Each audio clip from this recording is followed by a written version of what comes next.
नमस्कार दोस्तों, कैसे हैं आप सभी? अच्छे होंगे। मैं सोनू लोहिया आपके नए यूट्यूब चैनल अकेडमी प्लस में आपका हार्दिक स्वागत करता हूं। आज का जो हमारा टॉपिक होगा टॉपिक होगा आपका विश्व के भूगोल से संबंधित। तो विश्व के भूगोल में एशिया महाद्वीप के बारे में आप पढ़ रहे हैं और एशिया महाद्वीप से संबंधित ये आपकी आज की लास्ट क्लास होगी। एशिया महाद्वीप में आपने विस्तार पहले ही पढ़ लिया है। उसके बाद में एशिया महाद्वीप में आपने देशों का वर्गीकरण पढ़ा है, जैसे जापान का अलग पढ़ा है और मतलब भूटान का आपने अलग पढ़ा है, नेपाल का अलग पढ़ा है, बांग्लादेश का अलग पढ़ा है, श्रीलंका का अलग पढ़ा है।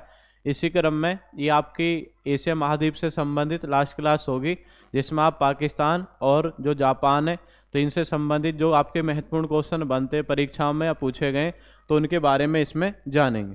तो एशिया महाद्वीप का मानचित्र आपके सामने है। लास्ट क्लास आपकी ये होगी। एशिया महाद्वीप में आज दो देशों के बारे में हम अध्ययन करेंगे। एक तो भारत का पड़ोसी देश है। पड़ोसी देश कौन सा है? पड़ोसी देश आपका यहाँ पर देख रहे हैं, ये वाला देश है, इसका नाम है पाकिस्तान। और एक आप इधर देखेंगे, ये वाला जो आपका देश है यहाँ पे आप देखेंगे, ये वाला देश है यहाँ पे, इसका नाम है आपका जापान। तो इन दो देशों के बारे में हम आज की क्लास में पढ़ेंगे। तो आप पहले पढ़ेंगे जो आपका पाकिस्तान है, पाकिस्तान के बारे में हम देखते हैं। तो पाकिस्तान के लिए भारत का जो मैप है ये आपको उपयुक्त रहेगा और पाकिस्तान का भी फिर हम अलग से आपको दिखाएंगे जो वर्गीकरण है। तो पाकिस्तान से संबंधित जो आपके महत्वपूर्ण क्वेश्चन बनते हैं उनके बारे में देखते हैं। तो पहले तो आप ये हेडिंग बना लेंगे। हेडिंग क्या है? पाकिस्तान। क्या है आपका हेडिंग? पाकिस्तान। तो इनमें से जो आपके परीक्षाओं में पूछे जाते हैं केवल उन क्वेश्चनों पे हमें नज़र रखनी है, ये नहीं कि पूरा पाकिस्तान का हमें इतिहास पढ़ना है या वर्गीकरण पढ़ना है। पाकिस्तान तो नॉर्मली आप पढ़ लेंगे। पाकिस्तान की राजधानी क्या है? राजधानी आप सब जानते हैं। राजधानी क्या है इसके? इस्लामाबाद। क्या है राजधानी? इस्लामाबाद। क्लियर हो गया? राजधानी क्या है? इस्लामाबाद। ये आपका कैपिटल हो गया इस्लामाबाद।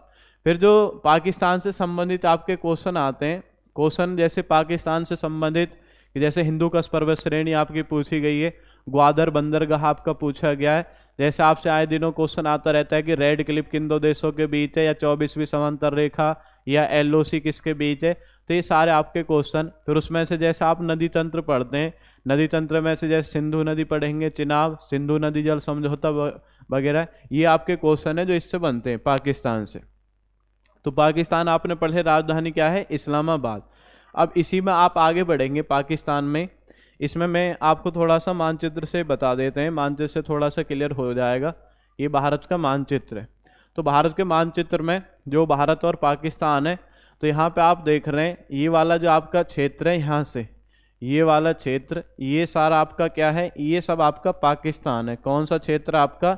ये सब आपका क्या दिखाई दे रहा है आपको? ये सब पाकिस्तान है। कौन सा देश आपका? ये आपका पाकिस्तान है। कौन सा देश है? पाकिस्तान।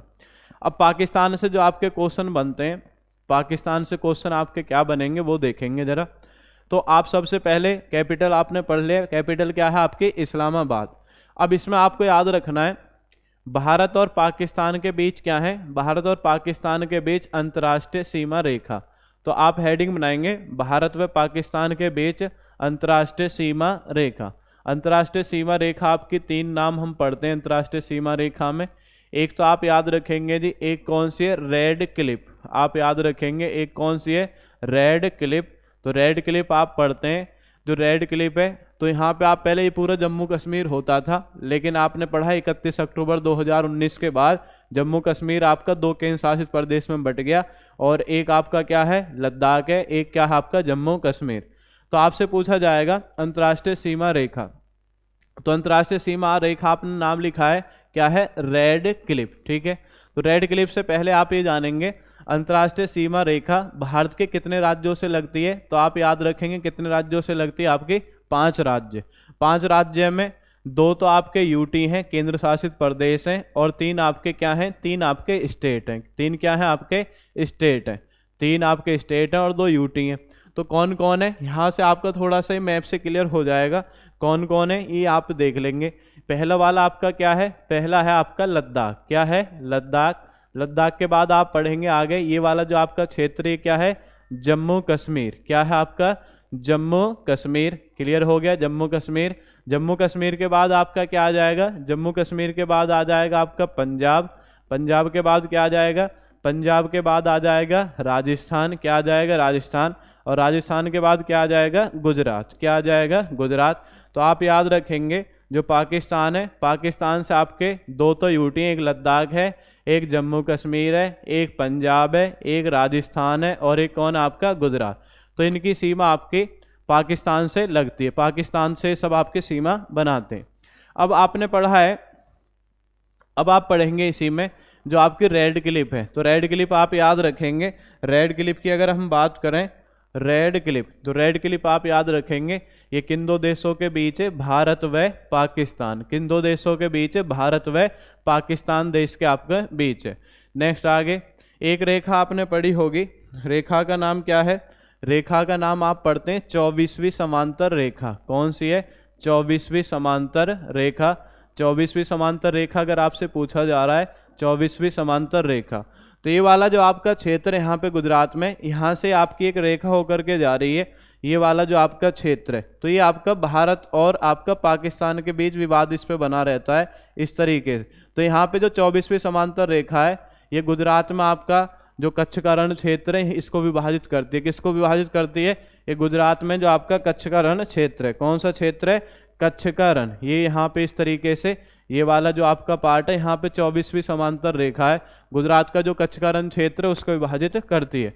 तो नेक्स्ट क्या है, 24वीं समांतर रेखा, इसे आप याद रखेंगे 24वीं समांतर रेखा। तो ये भी किस किस के मध्य है, भारत व पाकिस्तान के मध्य, भारत व पाकिस्तान के मध्य, और मुख्य रूप से है कहाँ पर, गुजरात में कच्छ के रण क्षेत्र में आपका स्थित है। नेक्स्ट आगे बढ़ेंगे, एक आपने पढ़ी होगी जो विवादित है और उसका नाम आप पढ़ते हैं LOC, क्या है LOC, लाइन ऑफ कंट्रोल, क्या है लाइन ऑफ कंट्रोल। तो ये भी किन दो देशों के बीच है, ये भी आपका भारत और पाकिस्तान, किन दो देशों के बीच है, भारत व पाकिस्तान के बीच है। तो इसमें यहाँ पे जो आप क्षेत्र पढ़ते हैं, इधर आप क्षेत्र पढ़ेंगे, क्षेत्र कौन सा है, क्षेत्र आपने पढ़ा होगा यहाँ पे, इसे बोलते हो आप POK, क्या बोलते हो आप POK। तो आपको याद रखना है कौन सा क्षेत्र आपका POK, तो आपको याद रखना है POK क्षेत्र को विभाजित करने के लिए कौन सी रेखा है, तो उसमें आप याद रखेंगे LOC, लाइन ऑफ कंट्रोल। और जो आपका कच्छ का रण क्षेत्र है उसके लिए कौन सी आपकी 24वीं समांतर रेखा। और जो आपने 5 ये अभी पढ़े हैं जिनमें 3 केंद्र शासित प्रदेश हैं और मतलब 2 केंद्र शासित प्रदेश हैं और 3 आपके राज्य हैं, तो उनके लिए कौन से आपकी रेड के लिए। तो सीमा रेखा आपने पढ़ लिया है कि 5 आपके टोटल हैं जिनमें आपके 2 केंद्र शासित प्रदेश लद्दाख जम्मू कश्मीर और 3 आपके राज्य पंजाब राजस्थान और आपके गुजरात। और आपको याद रखना है इसमें कि अंतर्राष्ट्रीय सीमा रेखा 3 है भारत और पाकिस्तान के बीच, एक आपकी रेड क्लिफ है, एक आपकी 24वीं समांतर रेखा है और एक क्या है आपकी LOC, क्या है आपका LOC। क्लियर हो गया जी। अब आगे बढ़ेंगे, क्वेश्चन इसमें जो भारत और पाकिस्तान है इसके बीच में आपकी नदी है, तो नदी को लेकर के आपका जल समझौता हुआ है। तो जल समझौता आपको याद रखना है कि कौन सा जल समझौता आपका हुआ है नदी को लेकर के। तो आपने हेडिंग बनाएंगे सिंधु नदी जल समझौता, इसको मैं यहाँ से आपका बाद में देख लेंगे। तो आप हेडिंग आपका क्या है, सिंधु नदी जल समझौता, पहले इसको देख लेते हैं। राजधानी आपने पढ़ ली होगी इस्लामाबाद, 5 राज्य जो सीमा बनती है वो मैंने अभी आपको देख लिया। अब हेडिंग बनाएंगे सिंधु नदी जल समझौता, हेडिंग क्या है, सिंधु नदी जल समझौता, ये आप हेडिंग बनाएंगे सिंधु नदी जल समझौता, ये हेडिंग बना लेंगे। इससे आपका क्वेश्चन आता है सिंधु नदी जल समझौता। तो सिंधु नदी जल समझौता की अगर बात करें आपसे पूछा जाएगा जो सिंधु नदी जल समझौता है ये किस वर्ष हुआ था, ये हुआ था 1960 में। कब हुआ, 1960 में। कौन दो देश हैं इसमें, एक कौन है आपका भारत है और एक कौन आपका, एक आपका पाकिस्तान। कौन कौन है, भारत और पाकिस्तान। भारत की तरफ से इसमें किसने प्रतिभाग किया था, जवाहरलाल नेहरू जो उस समय आपके PM थे। और पाकिस्तान की तरफ से किसने प्रतिभाग किया था, अयूब खान। कौन थे आपके, अयूब खान। तो ऐसे भी पूछ लेते हैं कि सिंधु नदी जल समझौते पर किसके हस्ताक्षर मिलते हैं, तो पाकिस्तान की तरफ से किसने किए, अयूब खान ने। भारत की तरफ से किसने किए, नेहरू ने। तो ये आपका नदी के जल के बंटवारे को लेकर के किया गया। अब इसमें हुआ क्या, जैसे आप पढ़ते हैं ऊपर वाली जो आपकी 3 नदी हैं, 3 नदी कौन सी है, जैसे आप पढ़ेंगे सिंधु, झेलम और चिनाब, ठीक है। इसमें कौन कौन सी नदी हैं, ऊपर वाली आपकी 3 नदी हैं, एक आपका सिंधु है, एक कौन सी आपकी चिनाब है और एक कौन सी है, एक आपकी झेलम, सिंधु चिनाब झेलम। अब नीचे वाली जो आपकी 3 नदी है, रावी है, व्यास है, और कौन सी आपकी सतलुज है, रावी व्यास और सतलुज। तो इनको आप याद रखेंगे, रावी व्यास और कौन सी आपकी सतलुज। तो आपका इनका क्या है, इनका जल बंटवारा कर दिया गया। इसमें कहा गया कि जो आपकी ये 3 नदी हैं, 3 नदी कौन कौन सी हैं, एक सिंधु है, एक चिनाब है और एक आपका झेलम है। इसका 80% जो पानी है वो कौन यूज करेगा, वो यूज करेगा आपका पाकिस्तान। कौन यूज करेगा, 80% पानी यूज करेगा पाकिस्तान। और जो 20% आपका पानी है वो कौन यूज करेगा, वो यूज करेगा आपका इंडिया। कौन यूज करेगा, इंडिया यूज करेगा। तो आपको याद रखना है, सिंधु जल समझौते के तहत आप पढ़ेंगे कि 80% पानी सिंधु चिनाब झेलम का कौन यूज करता है, पाकिस्तान, और 20% पानी कौन यूज करता है, भारत। जबकि ये जो आपकी रावी व्यास और सतलुज हैं, इनका 80% पानी, 80% जो पानी है वो कौन यूज करता है, वो यूज करता है आपका भारत, इंडिया। और 20% जो आपका पानी है वो कौन यूज करेगा, आपका पाकिस्तान। कौन यूज करेगा, पाकिस्तान। तो ये आपका सिंधु नदी जल समझौता है 1960 में हुआ, भारत और आपका पाकिस्तान के मध्य। भारत की तरफ से महत्वपूर्ण भूमिका नेहरू ने निभाई और पाकिस्तान की तरफ से अयूब खान ने। सिंधु चिनाब और झेलम का 80% पानी पाकिस्तान यूज करेगा और 20% पानी कौन करेगा, भारत यूज करेगा। जबकि रावी व्यास और सतलुज का 80% पानी आपका भारत यूज करेगा और 20% पानी कौन यूज करेगा, पाकिस्तान यूज करेगा। क्लियर हो गया। तो ये सिंधु नदी जल समझौता। अब इसी में आपको याद रखना है, जो आपका पाकिस्तान है, पाकिस्तान, तो पाकिस्तान की पर्वत श्रेणी, पर्वत श्रेणी में आप 2 याद रखेंगे, एक हिंदूकश पर्वत श्रेणी है और एक आपका सुलेमान पर्वत श्रेणी। कौन कौन से, हिंदूकश और एक है आपकी सुलेमान पर्वत श्रेणी। ये आपका हो गया। अब नेक्स्ट आगे पाकिस्तान की पर्वत श्रेणी क्या है, पाकिस्तान की पर्वत श्रेणी, जहां से आपके क्वेश्चन पूछे जाते हैं बस वही आपको देखना है। पाकिस्तान पर्वत श्रेणी, पर्वत श्रेणी में आप बात करेंगे, मैं थोड़ा सा आपको मैप में दिखा देता हूं। पाकिस्तान पर्वत श्रेणी, ये जैसे आपका पाकिस्तान का मानचित्र है, तो यहाँ पे आप देखेंगे पाकिस्तान पर्वत श्रेणी।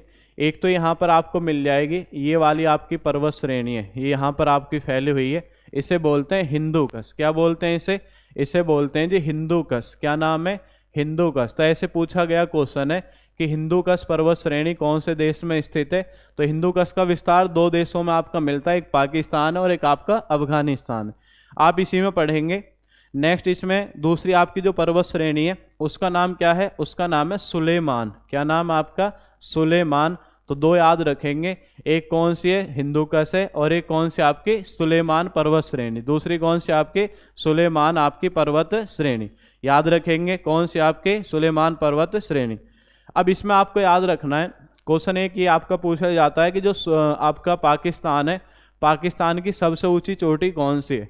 तो अगर आपसे पूछे कि सबसे ऊंची चोटी, या आपसे पूछा जाए कि सर्वोच्च बिंदु क्या है आपका, सर्वोच्च बिंदु या सबसे ऊंची चोटी, तो आप याद रखेंगे क्या है, तिरिचमीर। क्या नाम है आपका, तिरिचमीर। तो पाकिस्तान की सबसे ऊंची चोटी, या आपसे पूछा जाए कि सर्वोच्च बिंदु कौन सा है, तिरिचमीर। तिरिचमीर जो आपका हिंदूकश पर्वत श्रेणी है, इसी का आपका पार्ट है, यहाँ पर आपको दिखता है कौन से आपके, तिरिचमीर। तो आप याद रखेंगे तिरिचमीर। अगर आपसे पूछा जाए कि कौन से पर्वत श्रेणी का भाग है, तो याद रखेंगे ये कौन सी श्रेणी आपके, याद रखेंगे हिंदूकश पर्वत श्रेणी। कौन सी श्रेणी का भाग है, तो याद रखेंगे हिंदूकश पर्वत श्रेणी। क्लियर हो गया। हिंदूकश पर्वत श्रेणी का आपका पार्ट है, कौन सी चोटी है, तिरिचमीर। आगे बढ़ते हैं। तो ये हो गया पाकिस्तान की आपकी क्या थी, ये आपकी चोटी थी और पर्वत श्रेणी 2 याद रखेंगे, एक हिंदूकश है और एक आपका कौन सा है, सुलेमान। नेक्स्ट आगे, अब इसी में आगे पढ़ेंगे हम, और भी हैं आपके, ये आप यहाँ पे देख रहे होंगे, ये आपकी सुलेमान पर्वत श्रेणी है और ये कौन सी है, ये है आपकी हिंदूकश पर्वत श्रेणी। और भी है यहाँ पे आप देखें, लेकिन आपको इन 2 पे आपको नज़र रखनी है, एक आपका सुलेमान पर और एक कौन सी है, एक आपके हिंदूकश पर्वत श्रेणी। ये 2 हैं आपकी मेन। अब इसमें नेक्स्ट आगे बढ़ेंगे। जैसे आपसे पूछा जाता है कि बहुत बार क्वेश्चन आया ग्वादर बंदरगाह, कौन सा बंदरगाह है, बंदरगाह आपने पढ़ा होगा कौन सा है। यहाँ पे आप देखेंगे ये वाला जो आपका क्षेत्र है, यहाँ पे ये वाला जो आपका क्षेत्र है, यहाँ पे एक बंदरगाह है, ठीक है। और कहाँ, कौन से सागर है, अरब सागर में। कौन से सागर में, अरब सागर में। तो आपसे क्वेश्चन पूछा जाएगा कौन सा बंदरगाह है, ग्वादर। कौन सा बंदरगाह, ग्वादर। तो ग्वादर बंदरगाह कौन से सागर में, आपका अरब सागर। कौन सा सागर है, अरब सागर। और अरब सागर में कौन से देश में स्थित है, तो देश याद रखेंगे आप, पाकिस्तान। कौन सा देश है, पाकिस्तान। जैसे आपने अभी पढ़ा था श्रीलंका, श्रीलंका में एक आपने पढ़ा होगा हम्बनटोटा। हम्बनटोटा बंदरगाह कहाँ पर है, श्रीलंका में आपने पढ़ा। ये पूछ ले जाते हैं। तो अगर आपसे पूछा जा रहा है कि जो ग्वादर बंदरगाह है, ग्वादर बंदरगाह कौन से सागर में, अरब सागर में। कौन से देश में स्थित, आपका पाकिस्तान में। क्लियर हो गया। नेक्स्ट आगे बढ़ते हैं। आपने जो सीमा रेखा थी वो पढ़ ली, आपने पढ़ लिया। इसमें जो इसकी राजधानी है वो क्या थी, चोटी, आपने पढ़ लिया है। क्लियर। अब जो आपका पाकिस्तान देश है, पाकिस्तान देश में आपका जो नदियों का विस्तार है बहुत ज़्यादा, और उसमें से ये सारी नदी आप देखते हैं ज़्यादातर ये आपकी भारत से होते हुए आपके पाकिस्तान में जाती हैं। भारत से होते हुए कहाँ पे जाएंगी, पाकिस्तान में आपके जाती हैं। तो इनको देख लेते हैं, इनको और देख लेंगे। अब ऊपर हेडिंग बनाएंगे, पाकिस्तान में नदी का विस्तार। पाकिस्तान में नदी का विस्तार। तो इसमें आप देखेंगे पाकिस्तान में नदी का विस्तार, पाकिस्तान में नदी का विस्तार, पाकिस्तान में नदी का विस्तार, ये आप देखेंगे। नदी के विस्तार की आप बात करेंगे, नदी का विस्तार। तो यहाँ पे आप देखेंगे जी, ये वाला जो आपका क्षेत्र है, यहाँ से एक आपकी नदी निकलती है मानसरोवर झील से। ये आपकी नदी इस तरीके से जाती है और ये आपकी लद्दाख से होते हुए और उसके बाद आपका पाकिस्तान में चली जाती है। पाकिस्तान में बहने के बाद इस तरीके से पूरी तरीके से आपका पाकिस्तान में बहती है और पाकिस्तान में बहने के बाद नीचे आपके अरब सागर में गिर जाती है। कहाँ गिर जाती है, अरब सागर में गिर जाती है। क्लियर हो गया, कहाँ गिर जाती है, अरब सागर में। इस नदी का अगर आपसे नाम पूछे, नदी का नाम क्या है, इस नदी का नाम है सिंधु नदी। क्या नाम है, इस नदी का नाम है जी सिंधु नदी। सिंधु नदी कहाँ से निकलती है, ये निकल रही आपकी मानसरोवर झील। कहाँ से निकलती है, मानसरोवर झील से आपकी निकलती है सिंधु नदी। क्लियर हो गया। अब उसके बाद में इसकी अन्य सहायक नदी है। तो जो सहायक नदी है इसके बाद में अगर आपसे पूछा जाए जिस सहायक नदी कौन सी है दूसरी इसकी, तो सहायक नदी आप याद रखेंगे, यहाँ से आपके निकलेगी ये नदी, इसका नाम है चिनाब। कौन सी नदी आपके, चिनाब। तो चिनाब से पहले आप इसको पढ़ लेंगे, चिनाब से पहले आप इसको याद रखेंगे। ये इससे पहले आपके निकलेगी झेलम नदी। कौन सी नदी आपकी, झेलम नदी। तो झेलम नदी ऐसे आपकी बहती है और आगे जाने के बाद में ये आपकी कौन सी नदी मिल जाती है, ये मिल जाती है चिनाब नदी में। किस में, चिनाब नदी में। तो आपसे पूछा जाएगा झेलम नदी कहाँ से निकलती है। झेलम नदी का अगर आपसे उद्गम स्थल पूछ रहा है, कौन सी नदी आपकी, झेलम। कौन सी नदी है, झेलम। तो झेलम अगर आपसे पूछ रहा है तो यहाँ से निकलेगी और ये वाला जो स्थान है ये क्या है आपका, बैरी नाग। क्या है आपका, बैरी नाग। और बैरी नाग झील कहाँ पर है, जम्मू कश्मीर में। कहाँ पर है, जम्मू कश्मीर। और ये कहाँ पे मिल जाती है, ये वाला जो स्थान है, ये वाला स्थान, ठीक है। तो यहाँ पे आपका मिल जाएगी, कौन सी नदी मिल जाएगी, चिनाब नदी में। तो चिनाब नदी में स्थान आप याद रखेंगे, ये कहाँ पे मिलेगी, तिरमू में। कहाँ मिलेगी, तिरमू। और तिरमू कहाँ पर आपका, पाकिस्तान। तो ऐसे क्वेश्चन आ जाता है कि जो झेलम नदी है और चिनाब नदी है इसका जो संगम स्थल है कहाँ पर है, तो आप याद रखेंगे तिरमू, पाकिस्तान। अब नेक्स्ट आप देखेंगे कौन सी नदी है, एक नेक्स्ट नदी देखेंगे। इस नदी का नाम क्या है, इस नदी का नाम है जी आपका चिनाब। कौन सी नदी है, ये चिनाब नदी है। चिनाब नदी बड़ा लाचा दर्रा हिमाचल प्रदेश से निकली, हिमाचल प्रदेश और जम्मू कश्मीर से बहते हुए ये ऐसे आगे चली जाती है और आगे जाने के बाद फिर ये वाली आपकी नदी में मिल जाती है। कौन सी नदी में मिल जाती है, ये मिल जाती है सिंधु नदी में। कौन सी नदी मिल जाएगी, सिंधु नदी में। कौन सी नदी में, सिंधु नदी में आपकी मिल जाएगी।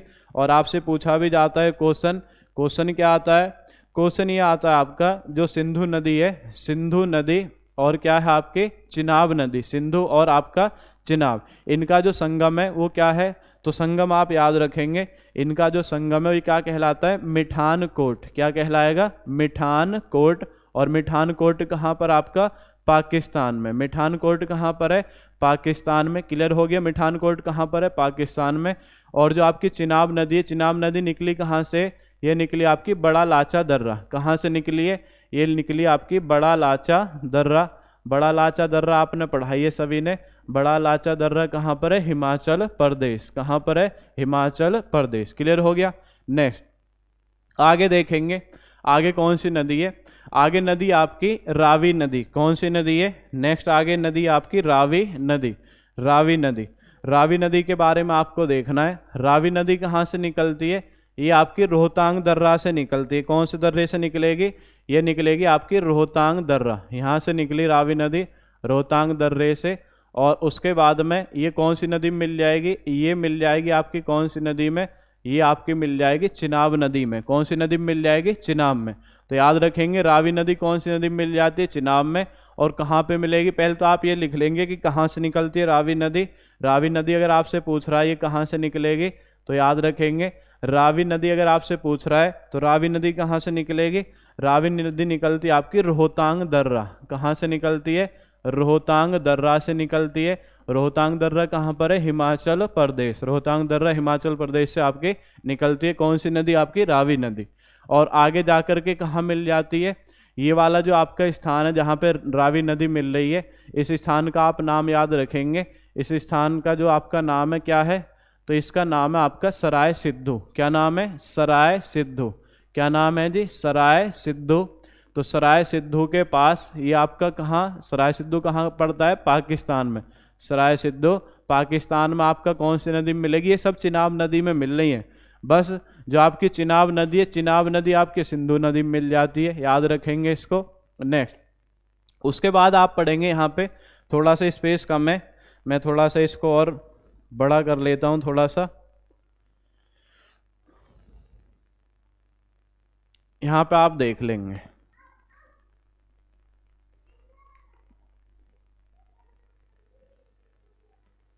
दिख रहा होगा जी सभी को जी। अब इसमें देख लेंगे, यहाँ पे नेक्स्ट आप आगे देखेंगे ये वाला जो आपका क्षेत्र है, यहाँ पे आप देखेंगे, इसको क्लियर करेंगे जरा। ये वाला जो आपका क्षेत्र है, यहाँ से एक आपकी नदी निकलेगी, यहाँ से। ये नदी आपकी कहाँ से निकलती है? व्यास कुंड से। कहाँ से निकलेगी? ये नदी आपकी निकलेगी व्यास कुंड से, ठीक है। और व्यास कुंड से आकर के फिर आपका यहाँ पे मिल जाएगी, ठीक है। तो कौन सी नदी है? इस नदी का नाम क्या है? इस नदी का नाम है व्यास नदी। क्या नाम है? व्यास नदी। तो व्यास नदी कहाँ से निकलेगी? व्यास कुंड। व्यास कुंड से निकली कौन सी नदी? तो ये निकली आपकी व्यास नदी। व्यास कुंड कहाँ पर है? हिमाचल प्रदेश, ठीक है। हिमाचल प्रदेश में है व्यास नदी। और आगे जा कर के इधर से आपकी कौन सी नदी बह कर आ रही है? यहाँ से आप देखेंगे, यहाँ से सतलुज नदी आपकी बह के आ रही है। तो यहाँ पे आपका ये जो स्थान है इसे बोलते हैं हरिके बैराज। कौन सी क्या स्थान है? हरिके बैराज। क्या स्थान है आपका? हरिके बैराज। हरिके बैराज के पास कौन सी नदी मिल जाती है? सिंधु नदी में। कौन सी नदी मिल जाएगी? सिंधु नदी में। क्लियर हो गया? कौन सी नदी मिल जाएगी? सिंधु नदी। अब आप पढ़ते हैं कौन सी नदी आप सिंधु नदी में नहीं, सॉरी, सतलज नदी में आपकी मिल जाएगी। फिर आप यहाँ पे देखेंगे ये सतलज नदी है इस तरीके से। कौन सी नदी आपकी? सतलज नदी। सतलज नदी ये आप पढ़ेंगे, सतलज नदी। ये राकस-ताल, ठीक है, राकस-ताल आपने पढ़ा होगा। इस तरीके से आपकी बहती है सतलज नदी। और बह करके आप पढ़ते हैं आगे जा कर के इस तरीके से बहते हुए आपकी जाती है। और यहाँ पे तो आपकी इसमें कौन सी नदी मिल जाती है? ये मिल जाती है आपकी कौन सी? व्यास नदी। थोड़ा सा इसका आप ये क्षेत्र देखेंगे जरा,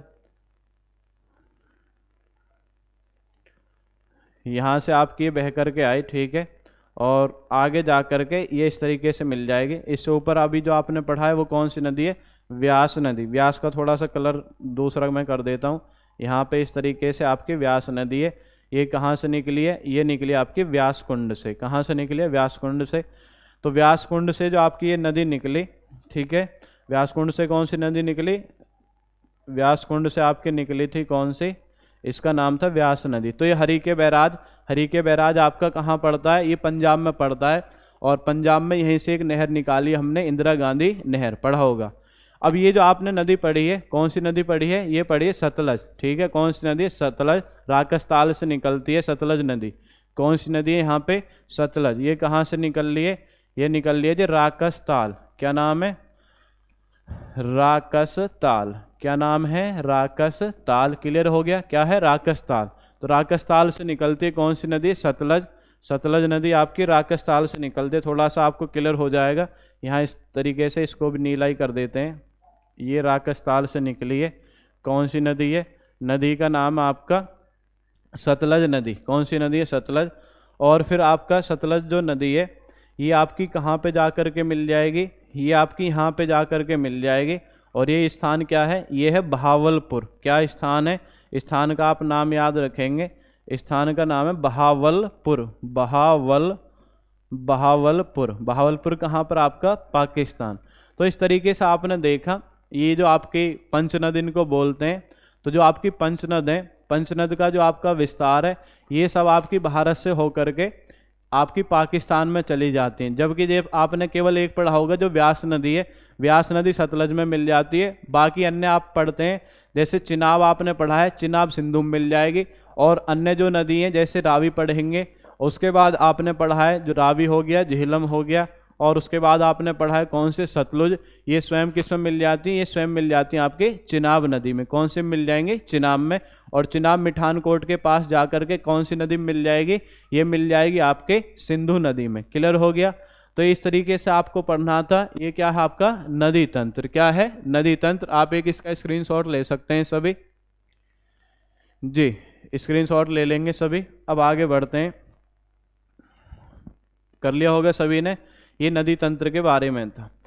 नदी तंत्र का आपका कंप्लीट हो गया। उससे पहले आपने इसमें पढ़ा है जी, नदी तंत्र का हो गया, ग्वादर बंदरगाह आप पढ़ चुके हैं, हिंदूकुश पर्वत श्रेणी वगैरह। ये एक और इसमें आप याद रखेंगे, एक आपकी ट्रेन चलती थी, ट्रेन का नाम क्या था, ट्रेन आप याद रखेंगे, ट्रेन का नाम क्या था, ट्रेन का नाम था समझौता एक्सप्रेस। ये लास्ट क्वेश्चन आप इसमें लिख लेंगे, क्या था आपका, समझौता एक्सप्रेस। तो जो समझौता एक्सप्रेस है, क्वेश्चन पूछा हुआ है समझौता एक्सप्रेस, इसमें आगे लिख लेंगे भारत, हेडिंग बनाएंगे समझौता एक्सप्रेस, और फिर लिख लेंगे तो ये किन दो देशों के बीच चलती थी, ये चलती थी पाकिस्तान और भारत के मध्य। ठीक है, पाकिस्तान और किसके मध्य चलती थी, भारत के मध्य आपकी ये चलती थी। अब इसमें ये हमने स्टार्ट कब की थी, 1976 में तो ये हमने स्टार्ट की थी, लेकिन किसी कारणवश ये आपकी 2019 में आपके बंद कर दी गई है, राजनीतिक कारणों से आपका किसी कारणवश बंद कर दी गई है। तो आपसे क्वेश्चन पूछ लिया जाता है कि जो समझौता एक्सप्रेस है ये किन दो देशों के बीच चलती थी, पाकिस्तान और भारत। और पाकिस्तान में आप याद रखेंगे लाहौर, और भारत में ये दिल्ली से आपकी जाती थी, और 1976 में शुरू हुई, और कब समाप्त कर दी गई इसकी जो सेवा है वो आपका 2019 में समाप्त कर दी गई। तो आपके पाकिस्तान से जुड़े आपके क्वेश्चन थे जो आपने इसमें पढ़े हैं।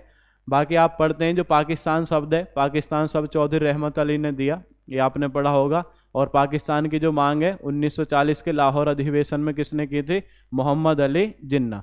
ये आपने क्वेश्चन पढ़े। तो ये पाकिस्तान से जुड़े हुए आपके क्वेश्चन थे जो भारत के जो आपके एग्जाम होते हैं उनमें आपके पूछ ले जाते हैं। अब आगे बढ़ते हैं।